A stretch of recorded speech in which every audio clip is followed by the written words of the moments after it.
Happy Halloween, you two people. It is I, the grateful recovering addict, bringing to you another segment of Hypodermically Speaking, Confessions of a Spoon Cooker. It was a year ago to this day that I was in the halfway house over in Long Branch, New Jersey. This time last year, I was about maybe 2 weeks clean. I had just gotten out of the rehab. One of the staff drove me over to the halfway house. As we're pulling into the driveway, I take one look at the place and I'm like, oh shit, I done fucked up. I'm gonna die in this place. Those were my thoughts.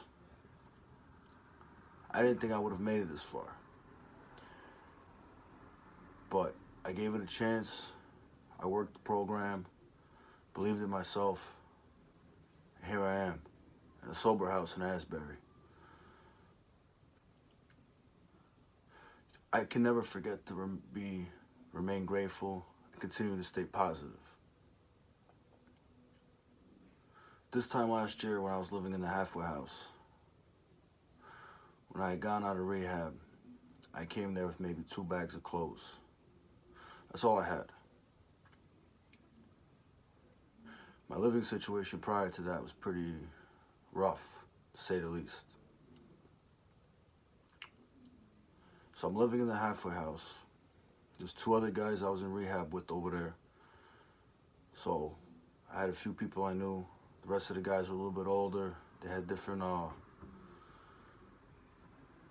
views on life and how to go about it.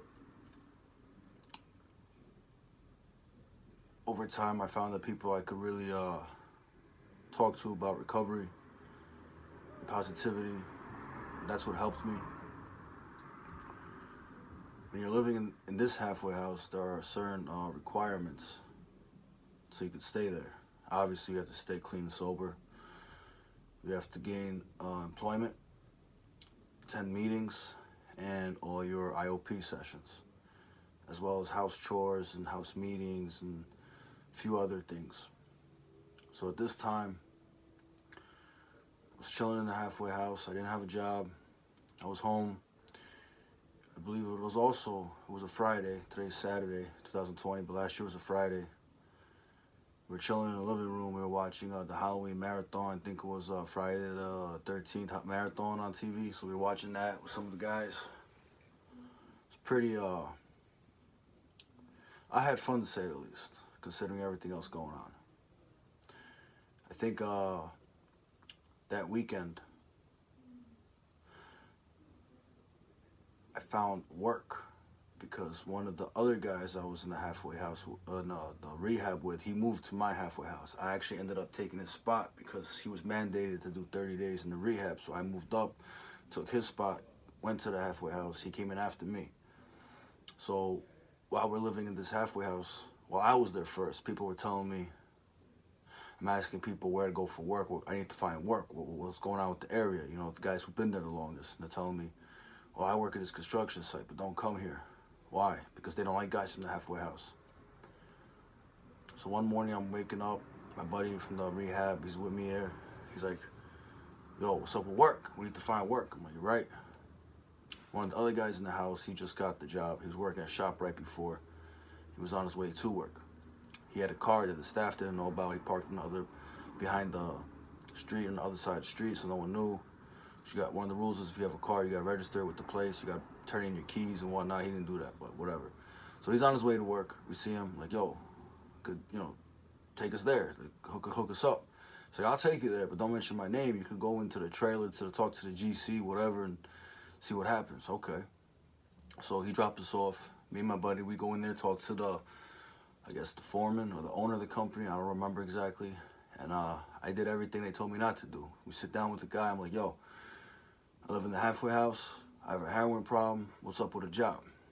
He offers me and my buddy security guard positions. Ain't that something, right? So Monday we started, but we were told security guard positions. We didn't get the security position. He started us out as laborers. My buddy, who was a little older, he ended up getting the security guard position, but because I guess I'm younger and I'm do well in labor, they kept me in labor. So I was basically working at Pier Village in Long Branch. It was luxury apartments they built with Kushner, Donald Trump's son-in-law owns that stuff. So we was working on those buildings. And like, I was working on those buildings. And I knew it wasn't a forever job. I knew it was a lot of shady details going on in that place. And I guess this is the first time I'm like speaking out about it. So my dad always told me, it's like, anything you do, anybody you come across or anything you do, observe it for at least 5 minutes, and you could see how something's gonna be for the continuation and duration of its life. So I'm in this job, I see how things are going. I had this one foreman. He I guess he was also in recovery. I don't know exactly. But I don't think he really was about it, but he wanted to get to know me for whatever reason. And we're working, I believe, on a Saturday.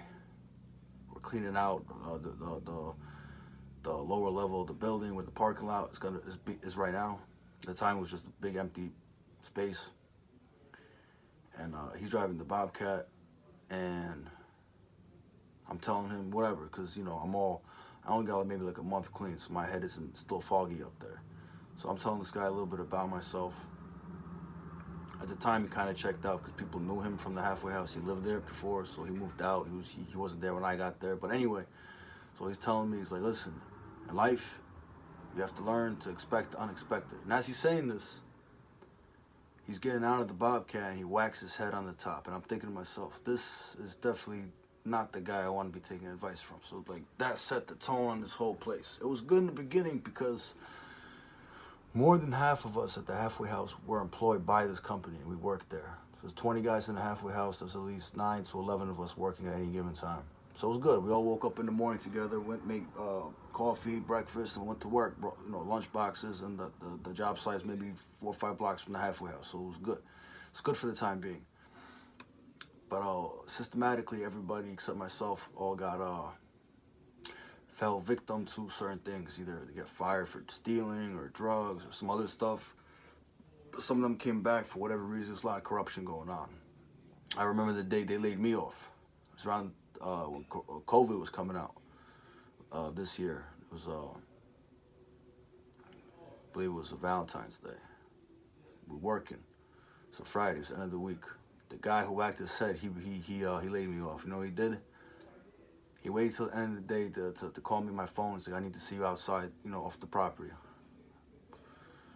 I go meet him outside the gate, and he tells me, we gotta let you go. There's too many people. I'm thinking to myself, what do you, but I didn't say nothing. I was like, all right, everything happens for a reason, right? So he laid me off, took my hard hat, my vest, my jacket, and I left. Come to find out, he had to let 3 other people go earlier that day because they were stealing or getting high, and they caught one guy going to the liquor store at lunch. But I didn't get high in the job, you know what I mean? I wasn't going to no liquor store, obviously, and I didn't steal anything. I think he was threatened because I was an honest dude. I am an honest dude, and I wasn't getting high or enabling to get him drugs. Come to find out, he was obtaining Suboxone from some of the guys who are taking that medication. He was getting it from them. He was dipping, dabbling already, so I couldn't really, I wasn't able to offer him anything, so he didn't need me, I guess. That's the way he looked at it. He wanted to keep people around him in the construction site that he could get something from or do something for him, so whatever. So at this time, I'm back in the halfway house. I'm still at the halfway. I'm living there, but I'm full-time now. I'm not working. I can't find a job right away. And this whole COVID thing's going on. And during this time, they make me the house president. And, I've been there the longest. I'm helping the new guy come in, telling him, what's up, how to, what this place is for, how to help you. And still I'm doing my thing, right? And my presidency gets caught in a scandal. It was basically my vice president got caught in the room, because what they do is when you wake up, everybody's supposed to come downstairs, do morning reflection, and then get ready for the day, go to work or whatever, because they lock the doors for the rooms. They don't want you hanging out in the rooms during the day for whatever reason. So everybody has to either be downstairs, and they don't turn the TV on either. So it's really, if you don't have a job, you're beat. There's not much you could do really. But anyway, The one TA was cool because the president and vice president's room was only 2 people. Every other room in the house had like 5 to 8 guys per room. They're pretty decent sized rooms to accommodate that. It was bunk beds. But he'd leave my door unlocked because if I need to grab something from my room, I could go and grab it without getting one of the TAs to unlock the door, because like, asking them to do anything is like pulling teeth. But this guy, my vice president, he was in the room at the time when the staff was doing rounds, like checking doors, whatever. And he was in the bed in his underwear, laughing on the phone with all this food and stuff. You're not supposed to have food in the room either, but I had like a lot of stuff I had boxes, I had organized nice, but they caught him doing that. And then I'm like downstairs with some of the other guys just hanging out, and then all of a sudden he's coming down the stairs with the TA, and she's carrying all this food. So like what happened? And she's like, you can't have this food in your room. So I already knew like they caught him for something, and I know I'm gonna be next. So I'm like, but whatever. They ended up not make they took the presidency away from me. I was no longer the president, and they done away with the whole system. Like there was a president, vice president, chore captain, kitchen captain, grounds captain. Those are like the hierarchy of, you know, people who've been there a while and could like take some of the work away from the staff basically, but also show the new guys, the other guys, how to go about things. If you get put in this position, if you know what you're doing, I guess. But towards the end of my stay there, everything started falling apart. I don't know if it was the COVID to blame, or we had a new director, or just a group of people coming in. But yeah, so that was that. And then I knew my time was coming to an end. So good thing I saved all that money from the construction job, because I knew eventually they're gonna ask me to, what's your plan when you leave here? So I had to figure out what my plan was. So I was looking at sober houses in the immediate area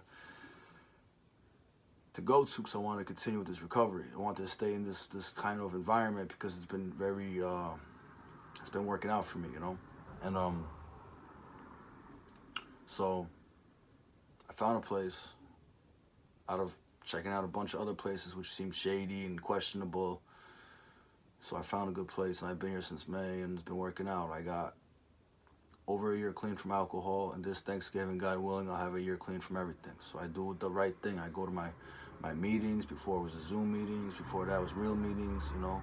I read some books. I talk to the other guys. I have a sponsor. I try to work the system. Not the system, the program. I'm sorry, the program, not the system. I used to work the system.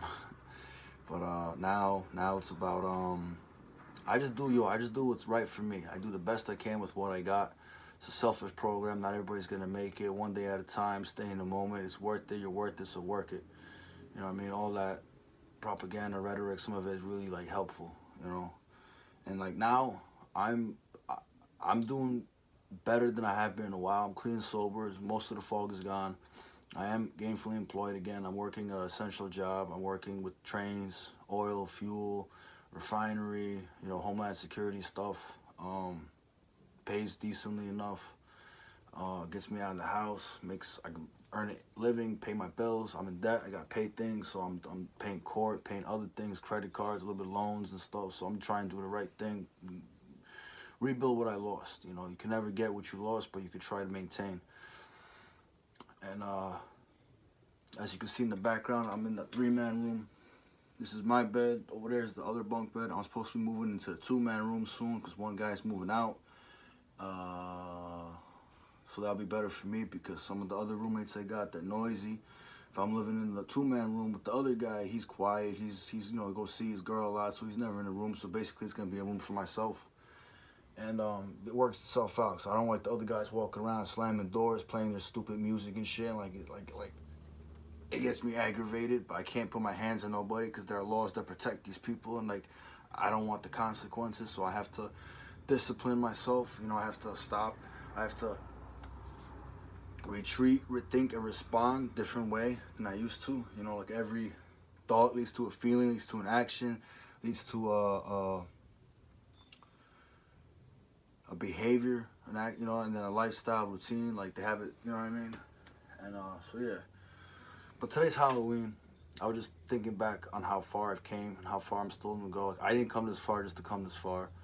Decided to make a little video what I had the time. Got some guys downstairs right now. They're watching the Accountant movie. Hooked up a guy with a box of mac and cheese because he just got here. His story don't seem to be adding up, so I hope he's not gonna nail the window shut and burn the house down with us in it. You know, and I'm just doing the best I can with what I got. Can't speak on nobody else. I can only speak on myself and what I've observed. In my opinion, I'm entitled to that. I don't know what's going on with this election. I could tell you this right now. Like, why choose between the lesser of two evils? Why not just have people work together to accomplish a goal? Everything going on in the world today, everything's turbulent. There's tension. There's a lot of hostility. Why not people come together to fix this? You know what I mean? That would make the most sense. That seems like the most logical approach. But who am I? I'm just a guy. I don't got a full year clean yet.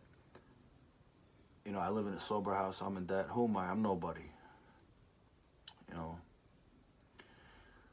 But this is so far where I'm at. I'm working on a book. I'm gonna have it all typed out in words so people can read it. I hope to publish it soon. I just bought a laptop. You know, I saved some money, so I bought a laptop. Hopefully I'll be typing it up soon. Get my other things done with the computer. And